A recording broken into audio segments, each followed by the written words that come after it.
देश की सबसे पुरानी और प्रतिष्ठित समाचार संस्था गुजरात समाचार के संस्थापक को ईडी द्वारा गिरफ्तार किए जाने के बाद प्रेस की स्वतंत्रता और लोकतंत्र पर कई सवाल उठे हैं।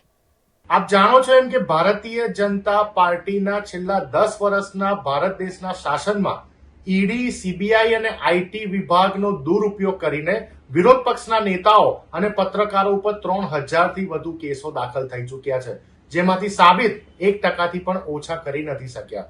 ભારતીય જનતા પાર્ટીની સરકારો જેવી રીતે ઈડી, સીબીઆઈ અને આઈટીને પોતાના પેજ પ્રમુખોની જેમ દુરુપયોગ કરીને જે એમની સામે સત્ય માટે અવાજ ઉપાડે છે એની સામે આમનો દુરુપયોગ કરી રહી છે સાબિત થાય છે। અને એટલા કારણે જ આજે વિશ્વમાં તમે જુઓ કે 180 દેશોની યાદીમાંથી પ્રેસ ફ્રીડમ ઇન્ડેક્સમાં ભારત સરકારનો નંબર આવે છે 159, જે ખૂબ જ દુઃખદ બાબત કહેવાય, ખૂબ જ ગંભીર બાબત કહેવાય।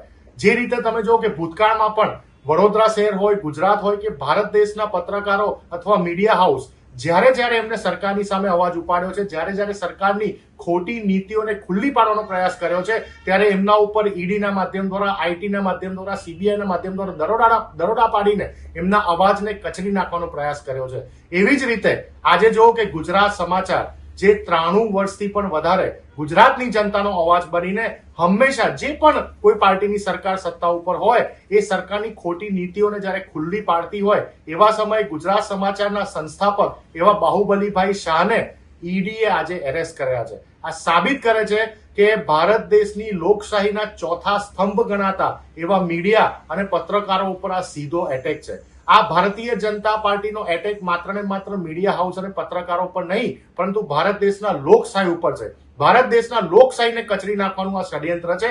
ત્યારે ભારતીય રાષ્ટ્રીય કોંગ્રેસ જે ગુજરાત સમાચારના સંસ્થાપક બાહુબલીભાઈ શાહની એરેસ્ટ થઈ છે અને સખત શબ્દોમાં વખોડી કાઢીએ છે, અને એવા તમામ પત્રકારો અને મીડિયા હાઉસ જેઓ નિષ્પક્ષ રીતે ગુજરાતની અને ભારત દેશની જનતાનો અવાજ બનીને સરકારની ખોટી નીતિઓની સામે, સરકારની સામે હંમેશા પોતાનો અવાજ બુલંદ કરે છે, એની સાથે ભારતીય રાષ્ટ્રીય કોંગ્રેસ ખડે પગે ઊભી છે અને હંમેશા અમે એમને સાથ આપતા રહીશું। રાહુલ ગાંધીજી કહે છે, ડરો મત, લડો। હવે સમય પાકી ગયો છે કે ભારતીય જનતા પાર્ટીના આ તાનાશાહની સામે સૌએ એક થઈને લડાઈ આપવી પડશે।